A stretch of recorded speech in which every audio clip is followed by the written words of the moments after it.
Bom, gente, estamos aqui reunidos, eu e o Davi, para conversar para mim sobre um ano mágico, que é o ano 2014. Por que um ano mágico?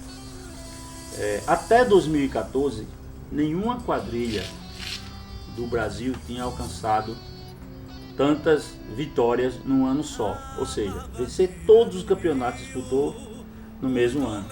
E o que é engraçado, depois de 2014 até agora também não. Então, para mim é um ano mágico. Estamos há 10 anos em um ano que a Luar do Sertão, onde chegou, levou o troféu. E era interessante porque nós tínhamos um grupo tão forte e um pensamento tão objetivo, que nós conseguiríamos vencer os concursos, que quando a gente tentaram tirar um título da gente, a gente disse, não, tem alguma coisa errada, e tinha alguma coisa errada. É isso, Davi. 2014 foi um misto de emoções, né? Além de ter sido esse ano mágico, a gente passou por um momento muito difícil, que marcou a minha vida no São João, que foi a final do Nordestão, no Piauí. Uma cidade que foi tão acolhedora com a Luar do Sertão. Eu lembro que ao sair daquela apresentação, eu e a Dariane, a gente passou quase 6 horas para tentar trocar de roupa. Porque até um colar, um brinco, o pessoal queria uma lembrança da Luar. E foram 2 dias de evento, a gente tinha dançado no primeiro dia. Foi. E aí quando foi no outro dia, a gente já tinha percebido que tinha uma movimentação estranha, né? Já estavam os comentários de que a Luar já seria a primeira colocada, de repente a Luar não apareceu mais em primeiro lugar.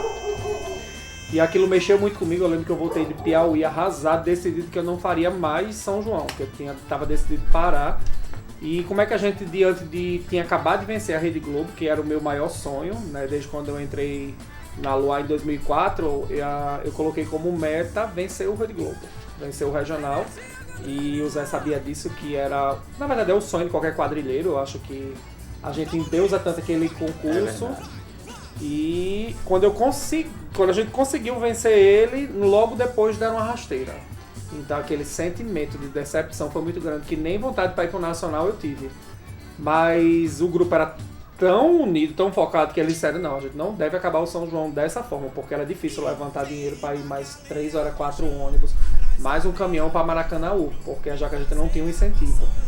E aí, por mim, tinha parado ali, mas aí o grupo resolveu e disse, não, a gente vai pro Nacional, e a gente vai em busca desse título.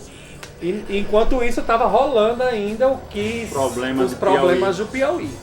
Então, pra mim, eu cheguei ainda no Ceará para dançar baqueado. Sem a certeza que tinha... Nós tínhamos a certeza que era campeão, mas eles estavam ainda... Não tinham ainda provado, né? Mas aí quando veio o título do Nacional, aí a gente viu que realmente era um espetáculo imbatível. E depois conseguimos a prova, tinha sido trocado que terminou uma nota de dando as 2 quadrilhas, né, o título de campeão. Algo totalmente sem lógica. Que, assim, infelizmente, a quadrilha, né, do Rio Grande do Norte, ela não teve a Balão. A gente acredita, eu tenho grandes amigos lá, a gente acredita que eles não tiveram envolvimento, mas o grande problema foi com o jurado do Rio Grande do Norte. Né? E aí, para não penalizar a quadrilha, já que não teve provas de que a quadrilha se envolveu com o resultado, foi consagrado as 2 como campeãs do Nordestão naquele ano. E aí foi quando a gente realmente pôde coroar a tríplice coroa, que ainda ninguém tinha conquistado.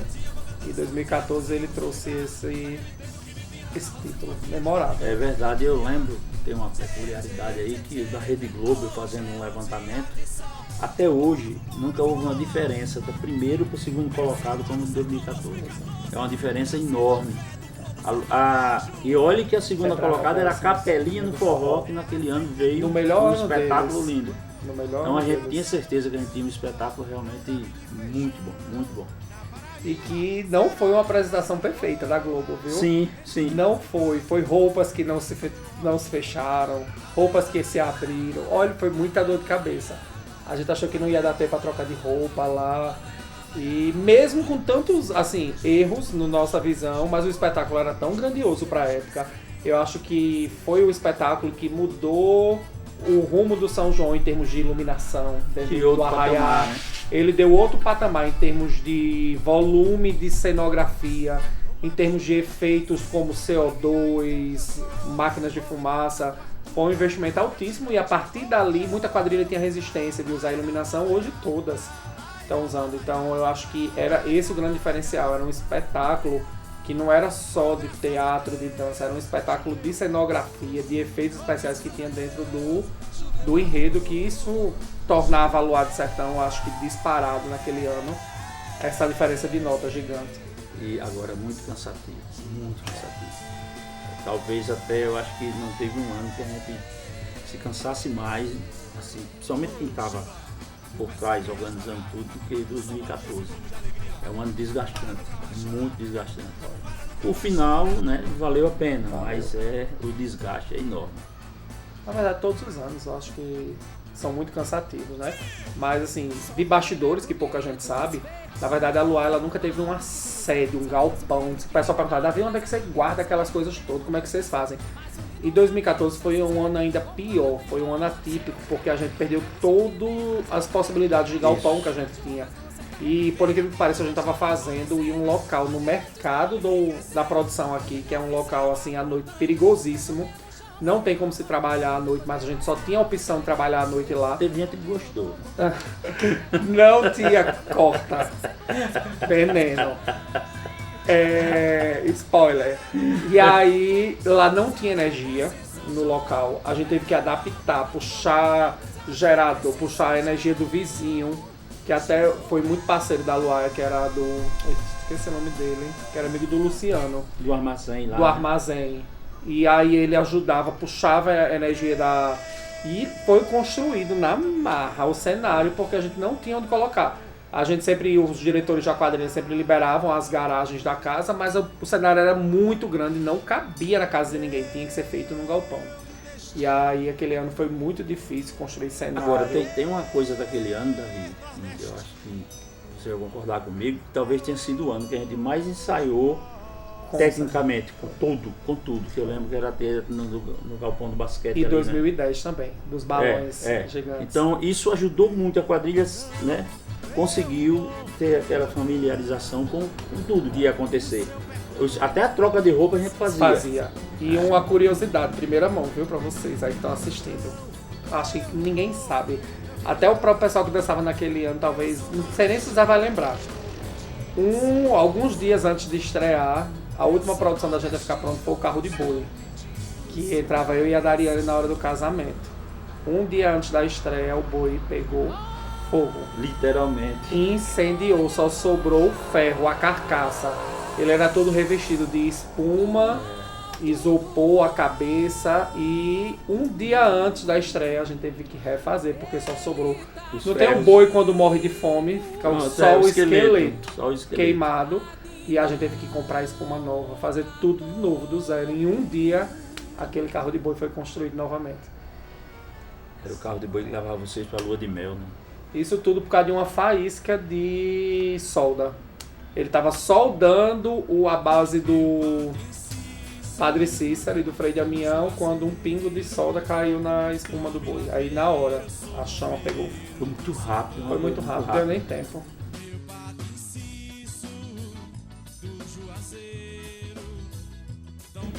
Ah, foi. Tava tendo uma pandemia, vamos dizer assim, de potó, velho. Tava horrível. E assim, algumas pessoas, não, foram muitas a quadrilha. Foram muitas. Ficar pescoço. Potó, pra quem não sabe, é um mosquito, bichinho, né? Que chupa, que deixa umas e ele marcas. Acaba com a pessoa mesmo, viu? Tinha os potó e tinha... né, aí... Juntava. Mas foi.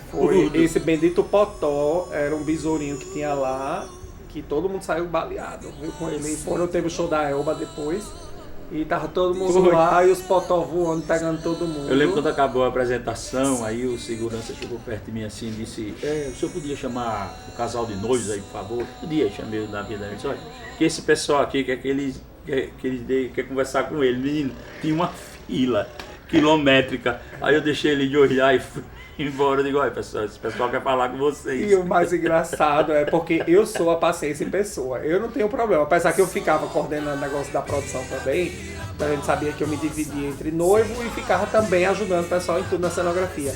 Mas a Dariana, ela ficava nervosa porque ela ficava querendo cigarro. E ela tinha que dar cerveja. E um monte de gente querendo falar. Ela, Davi, me tire daqui porque eu quero fumar. E eu disse, você não vai fumar. Ela vai me matar, a Dariana não me mata não. Mas ela tinha um copinho que ela entrava. Que o pessoal achava que ela estava tomando água. Mas nunca foi água, gente. Ela sempre entrou bêbada no arraia. E não é pra cortar. Porque eu tinha que beijar a boca dela de bafo de cerveja e de cigarro. Mas pra aperrear ela, eu vomitava antes da apresentação e beijava ela com gosto de... E aí ela, pra não dizer que a noiva era alcoólatra, ela botava num copinho mais escuro e ela ficava tomando, mas era cerveja. Porque ela não conseguia ficar 5, 6 horas sem beber e sem fumar. A Dariane é um mito, é uma lenda na quadrilha.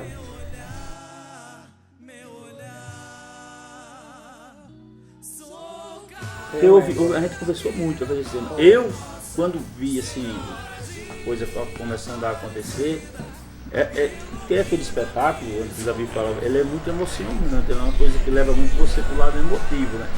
Então eu achei bem, o Davi adorava fazer coisa pra chorar, né? Aí eu lembro do espetáculo, ele assim, eu tinha na minha cabeça que eu queria falar alguma coisa sobre fé, eu só não sabia o quê. E aí depois eu pensei em falar sobre fazer o livro Morte e Vida Severina. Então essa ideia central do tema era falar sobre morte e vida severina. Só que quando a gente foi sentando e as ideias, e aí veio essa questão da fé do povo nordestino, porque, graças a Deus a gente teve muita gente que chegou, sentou com a gente e começou a... Do Frei Damião. Sim, aí na época a Janinha tinha sugerido que o professor de literatura que trabalhava com ela fizesse um texto, escrevesse, porque ele era muito bom sobre morte e vida severina. Ele dominava tudo sobre o assunto. E aí a gente marcou uma reunião, eu passei para ele o que seria, ele trouxe um texto irretocável, a gente não mudou absolutamente nada do que ele escreveu. O texto que está escrito no espetáculo de 2014 foi todo com autoria dele. Porque ele tinha um segmento para a história, né? E quando a gente leu o texto dele, a gente pegou tudo. A gente só disse o que era mais ou menos o espetáculo. Isso. E ele conseguiu encaixar o Morte e Vida Severina dentro do enredo, trazendo essa fé do povo nordestino. Então, quando eu vi, aí tudo que eu queria, eu tinha ideia, um exemplo. O tema, a frase do tema, não foi minha nem do Zé. Não sei se você vai lembrar, foi do Léo, da Carleane. Porque eu tinha a ideia de fazer um terço gigante. E aí eu queria que esse terço fosse acendendo à medida que um tocasse na bola e acendesse aquela bola. E a gente até tentou, mas foi uma coisa que não deu certo, não vingou. A gente teve que fazer só com as bolas, mas terminou não acendendo. E o Léo chegou do nada, quando ele viu esse ensaio, ele fez: Davi, por que você não bota a fé que nos une, que acendendo é a fé que nos move? Ele veio com essa frase. E aí do nada a gente sentou assim, discutiu, aí disse: essa frase do tema. Mas quem sugeriu a frase na época foi o Léo. Eu lembro que o Davi queria a Dariane levantasse uma criança Depois, graças a Deus, ele dessa ideia e apareceu o Rei Leão, né? Foi, mas aí tudo foi. Mas foi um ano mágico, você vê, as pessoas iam dando e a gente foi captando essas ideias. Porque, gente, deixa eu falar uma coisa pra vocês, era muito raro, tanto eu quanto o Davi, parar para ouvir a opinião de alguém sobre o tema da quadrilha. Eu geralmente sentava com ele, ele me contava, depois eu chamava a direção, ele passava, e ali o pessoal aprovava e o Davi saía. Mas nesse ano, não sei o que deu na gente, e a gente resolveu ouvir as pessoas. Sobre figurino mesmo, eu lembro que a gente chegou na casa lá do Chiquinho, e o figurino sendo feito, porque não deixa só a chita, que não ia ser outra coisa, né? E acabou que vingou. Assim, eu acho que talvez, eu acho que eram os deuses do São João mesmo, que estavam ali. Tinha que ser. Deu muito certo. Tinha muito que certo. ser. As músicas. O repertório, eu tenho esse feeling para repertório. Eu acho que é o meu ponto mais forte. Até mais forte que criar a própria coreografia.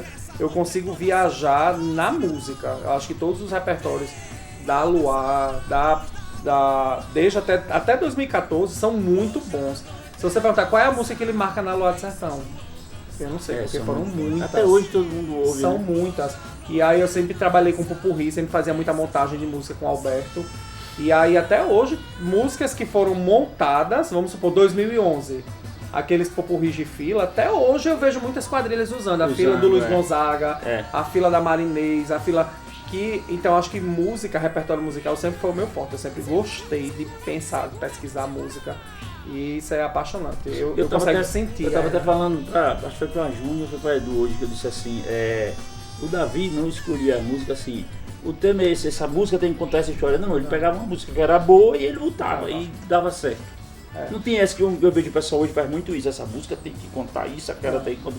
A gente não tinha muito essa preocupação. Só tinha naquela hora, tipo assim, da chuva. Então a gente teve que botar. Que aquelas músicas ali foram muito assertivas. Eu acho que aquela, pra mim, a gente já ganhava o concurso na entrada. Naquela troca de roupa do sol e da chuva.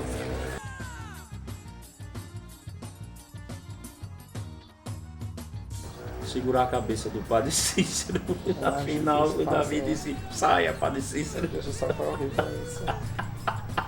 E a gente sabe que o Zé tá falando. Foi o seguinte, quando a gente foi pra Maracanã, o Nacional, na hora de entrar, o Padre Cícero não queria participar da apresentação. Quebrou tudo que tinha que quebrar, porque a gente tinha rodado tanto aquele espetáculo, que era a última apresentação, o Padre Cícero já estava derrengado. E aí sobrou pro Max, que era primo da Dariane, que ele era bem alto, ele era da minha altura, e botaram ele na corcunda pra ele ficar a apresentação inteira segurando o Padre Cícero. Imaginou isso? Porque ele ficou meia hora aqui, ó, em cima da corcunda do menino segurando o Padre Cícero, que o Padre Cícero se largasse, ele desmoronava. Aí, antes de entrar, assim, já 5 minutos, eu disse, tira o Padre Cícero, ele não quer se apresentar hoje. Só que na hora, eu não conseguia rir, eu não conseguia chorar, eu só dizia, tire ele não quer. De repente, quando abriu a cortina, que eu olhei pra trás, o Padre Cícero lá em pé. Olhando pra ele, tô aqui, Davi. Foi quando eu fui lá pra trás, que eu passei mal nessa apresentação, eu tava muito mal. E aí eu fui lá pra trás, e Dariane saiu comigo. Quando eu olhei, era o Max segurando o Padre Cícero desde o início da apresentação. Então aquilo a pessoa dava o sangue mesmo pela quadrilha. A gente tem essa vantagem que quem é Luar do Sertão, eles dão o sangue. Se for, eu lembro do Rubinho em 2013 no Tocantins também, que saiu todo cortado, negócio do coração que ele teve que segurar porque o ferro quebrou. Então, pessoal, é aquela paixão mesmo que ele aguentou. Quando terminou o espetáculo, ele caiu de vez e desmaiou, o Max. Mas até o último, quando o Zé Cláudio disse obrigado Maracanãú, que fechou a cortina, o Padre Cícero ficou. Isso foi muito comovente, essa história também. Alguma dificuldade mesmo, assim, eu acho que foi... É como eu disse, foi um ano muito mágico. A gente teve essa do boi que incendiou e teve que fazer no mesmo dia para outro dia. Mas a equipe era boa. Mas todo mundo cooperando fica fácil. Fica fácil. Eu não acho que teve não também, que eu lembro assim. A dificuldade era de sempre. Transporte para viajar. E toda a quadrilha lisa mesmo, tinha que correr feito um louco para arrumar dinheiro. Era financeiro. Mais dificuldade foi financeiro. Teve dificuldade dos tecidos, da chuva e do sol. Porque era muito difícil achar aquele tecido. A gente teve que pedir em São Paulo, veio faltando. Aí teve que diminuir o godê de algumas saias. Mas são coisas que vai acontecendo, mas não teve uma dificuldade assim que diga pontual. Foi histórica.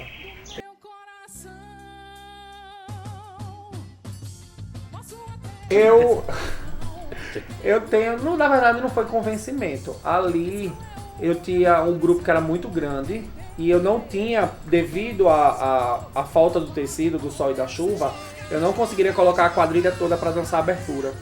E aí eu tive que limitar a quantidade de casais, se eu não me engano, eu acho que eram 32 que dançaram a abertura, 28, 32. E a quadrilha tinha quase 50 pares naquela época, a Luar já tinha. E aí eu tive, essa primeira limitação foi por causa do tecido. E aí eu já olhava pra pessoa e dizia, gente, infelizmente eu não vou poder dançar todo mundo, então, por favor, quem quiser já pode sair. Aí eu ficava olhando pra pessoa se tocar que podia sair. E aí eu terminei selecionando dessa forma, o pessoal entendia como brincadeira, mas aí teve... E o pior é que não foram muitos ensaios, viu? Não foram. Aí quem não dançou eu aproveitei no teatro, porque tinha uma procissão que passava na hora do enterro, e aí todo mundo que não fazia parte da abertura dançando, mas fizeram parte de forma teatral. Aí todo mundo se Ou envolveu seja, um pouco. quando vocês assistirem, a procissão que passa ali são as pessoas que o Davi não queria dançando. Eu acho que a Sandra estava na procissão nesse momento. Estava achando de outras pessoas. Porque foi assim, a gente conseguiu tirar casais Foi. e dizer, olha, dança ou só o cara ou só a menina. Com a menina, foi. Infelizmente, porque não vai dar tal. É difícil, mas conseguiu. Porque como eu disse, as pessoas ajudaram muito naquele ano. Mas até tem muita gente que até prefere não dançar, porque a correria da troca de roupa é grande. E aí tinha gente que já estava lá atrás prontinho para entrar no próximo ato, fazia a procissão, já estava pronto. E quem dançou aquela parte era a correria para trocar de roupa. Eu lembro que a Rafa passou bons bocados. Eu acho que a Evelyn dançou com a roupa da Rafa e a Rafa pegou a roupa da Evelyn. Que a roupa da Não assim, fechava. Alguém pegou a roupa da Rafa e a roupa que deixaram pra Rafa não entrava. Não nela. entrava. Foi, aí a Rafa teve que dançar. Teve uma que dançou na fita crepe, passaram a fita crepe atrás. Por mais que organizasse, mas era muita coisa ao mesmo tempo. Era muita roupa, era muito cenário. Era equipe de iluminação dentro de quadra. Era muito fio passando ali atrás. E terminava realmente na hora trocando os figurinos. Tinha até troca de sapato, eu acho, naquela época. Teve uma pessoa que entrou o pé esquerdo no pé direito. Teve tudo isso. Enfim.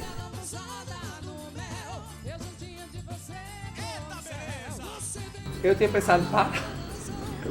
Eu ia dizer aqui, pronto. Eu tinha consegui, tá pensado bom, em parar. chega. Foi. E aí a gente. Né? A gente até pensou, não foi? Disse, vamos parar, a gente já para aqui, tá no auge. E aí todo mundo vai lembrar disso.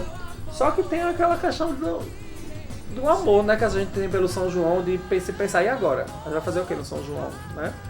E aí veio 2015. Foi graças a 2014. Na verdade, a minha trajetória, né? Ela veio acontecendo na Luar, eu considero desde 2007. Aí veio o Cid Pica-Pau Amarelo. 2006 já. Época do Nordestão, foi. Aí 2007. Aí 2007 a gente ganhou o forte. Nordestão, veio forte. Aí 2008 veio o Sítio, uma quadrilha totalmente diferente. E aí o pessoal começou a conhecer o meu trabalho, mas quando foi 2014 me projetou de vez pro cenário nacional. Aí 2015 eu já sofri muito, porque eu já tinha fechado contrato com quadrilhas de fora. Eu já estava tendo que me dividir entre a Luar, que eu era exclusivo de lá, e com outras quadrilhas. E aí isso pesou um pouquinho. 2015 ele foi eu considero que foi pecou pelo excesso. Isso. Era um tema muito bom, era um espetáculo que seria Produção muito demais, bom. gente demais. Ou ainda é o vídeo da Luar mais acessado do YouTube, mais até do que o de 2014. É um vídeo assim que eu não sei nem quantas visualizações tem em 2015, mas é o de maior visualização da Luar. E teria tudo pra dar certo, mas eu terminei pecando. A gente tem aquela responsabilidade, a cobrança de dizer, ganhou tudo no outro ano, tem que fazer algo maior. Em 2015, 14. né?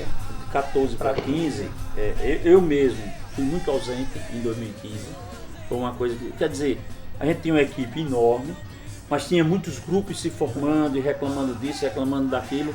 Não teve aquela mágica de 2014. Eu acho que nunca mais teve. Não tem.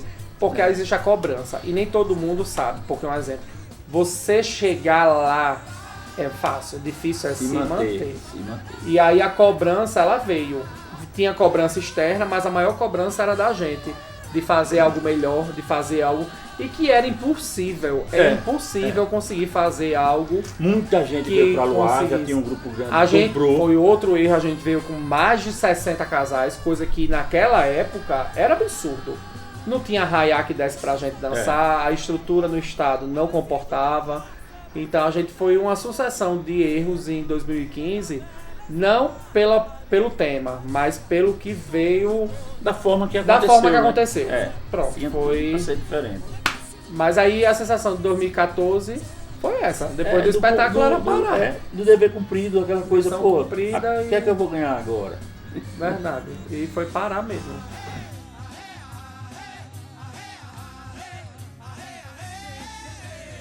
Pergunta difícil. Eu acho que tem que mudar. Talvez aquele espetáculo tivesse alguma coisa para acrescentar. Vamos botar assim, mas mudar. Eu acho que ele foi muito bom, muito bom. É até difícil acrescentar. Eu mudaria de tudo, né? Lógico. A gente daria uma nova roupagem a todas as cenas. Mas eu não acho que tiraria nenhuma cena do espetáculo. Porque eu acho que as cenas elas se complementavam para fazer o espetáculo acontecer. Eu eu faria a chuva diferente, eu não faria a mesma chuva que aconteceu. O mosaico, eu lembro como, meu Deus do céu, aquele mosaico quase não entrou no espetáculo. Eu era puto com o mosaico. A gente teve um ensaio antes da grande final para disputar a vaga da Globo. E eu disse, olha, eu tenho uma carta na manga. E aí o Zé, vamos usar. Aí um dia antes a gente marca ensaio, tinha muito disso. Ó, tem uma carta na manga pra final. Aí marcava um dia antes, a gente saía 3, 4 horas da manhã ensaiando. E esse bendito mosaico, a gente espalhava as cartas, ensaiava, montava e nada. A cabeça saía nos pés, os pés saíam no braço da Santa. A Nossa Senhora toda torta. Eu queria desistir. Eu já não tava aguentando mais. Já era 2 horas da manhã, a gente saiu desde 7 horas da noite. Aí o Zé Cláudio disse, desiste. Eu digo, não, a gente gastou muito dinheiro pra montar isso aqui. Não, vai não. Aí eu disse, é a última vez. Se não der certo agora, a gente desiste. Não foi bem assim, não, porque primeiro ele chorava. Sim, mas aí eu disse, eu tive uma ideia. É a última, né? Foi. Sim, esse drama. Mas menino, foi o desfecho. Quando isso é a última, que a gente começou a tocar, a banda que formou, eu parei assim, eu disse, deu certo. Formou a Santa. Pronto, depois dali a gente nunca mais errou. E aí, quando a gente formava o mosaico, era um delírio, aqui eu era achei um que não ia delírio. dar certo. Foi uma das coisas que eu disse, eu acho que não vai dar certo.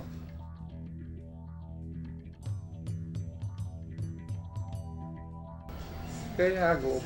Bom, pra mim, eu assim, daquele ano, por incrível que pareça, cara, a Globo é emocionante, mas a vitória aqui na Gazeta foi como uma lavada de alma pra mim, porque eles estavam tentando de toda forma, sincero e honestamente, tirar um título da gente que não tinha como tirar. A gente na eliminatória a gente ficou em segundo lugar, foi terceiro. E a gente ainda ganhou por diferença muito pouca. Foi. Uma coisa que a gente vai pro Nordestão e a gente ganha de lá de disparado, mais de 14 pontos. Então a vitória daqui, né, que foi emocionante pra mim, como que lavou a alma assim, porra. Olha aí, gente, estão vendo, não tem pra ninguém esse ano. Era uma coisa que, pô, eu juro a vocês, depois que a gente venceu aqui, a gente começou a sair, eu disse isso no início, vou dizer agora. A gente acabava de dançar, eu já ia esperar a premiação. Juro a vocês, gente, era uma coisa que eu tinha muita certeza pelo que eu via. Eu lá na Globo só vi Fora Luar, a quadrilha que disseram a mim que era forte, eu vou dar uma olhada rapidinho, que eu não gosto muito de assistir, que foi a Capelinha do Forró. E mesmo a Capelinha do Forró emocionando e tal, no público eu vi que ela não causou o que a gente tinha causado. A Globo é uma incógnita, né? Todo mundo sabe. Mas eu achava muito difícil, muito difícil. Então eu ainda fico, pra mim, com a vitória aqui, ó, por incrível que pareça, do Forró e Folia. Era um espetáculo tão grandioso que até com os erros que tinha, mesmo assim ainda não conseguiam tirar. Eu costumo dizer que era tipo uma prova da Amy dos Santos, da Armindo da ginástica. É um grau de dificuldade tão grande botar aquele projeto que mesmo que ela errasse, ela ainda saía na frente das concorrentes. Então era o que acontecia em 2014. Era muito difícil dançar depois da Luar. E aí a Luar, e o grupo era muito assim, não tinha uma apresentação mais ou menos. Todas as apresentações de concurso sempre eram muito fortes, sempre. A gente nunca teve uma apresentação que disse, essa foi mais ou menos. Eu não lembro, porque da Globo foi muito bom, a final daqui do Alagoano foi muito boa, a final do Nordestão, a final do Nacional, todos foram apresentações magníficas de 2014. É porque era o meu grande desejo, era ganhar a Globo. Então depois que eu ganhei a Globo, eu fiquei anestesiado, assim, quando anunciou o Luar do Sertão, eu só me caí, assim, não lembro como eu caí, eu me ajoelhei no chão, agradeci, eu vi o pessoal correndo, gritando, mas eu não tinha nem força para correr e gritar, eu só vim depois que o cheque chegou e a gente formou na arquibancada para tirar a foto. Mas eu não conseguia lembrar mais de nada, assim. Ismael da Rejane. Levaram o DVD dela. Corta. Rejane ganhou um DVD da Babassu, eu acho. E estava empolgadíssima. Aí ela desmaiou na hora do resultado dela, se acordou, estava só com a capa. Tinham levado o DVD. Ela não ia reclamar. Pronto, mas a maior emoção, assim. No Nacional também, eu fiquei bastante emocionado, porque eu também não tinha o Nacional. Mas a Globo pra mim foi a grande emoção.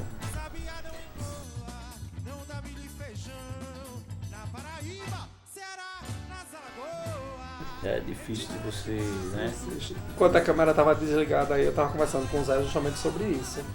E que a gente passando, meu Deus, 10 anos e a gente hoje faz lembrar como se fosse ontem, como se fosse esse sentimento, essa nostalgia. Ela acende no coração, Zé Cláudio lembrou até de um episódio, não foi Zé, lá do Piauí.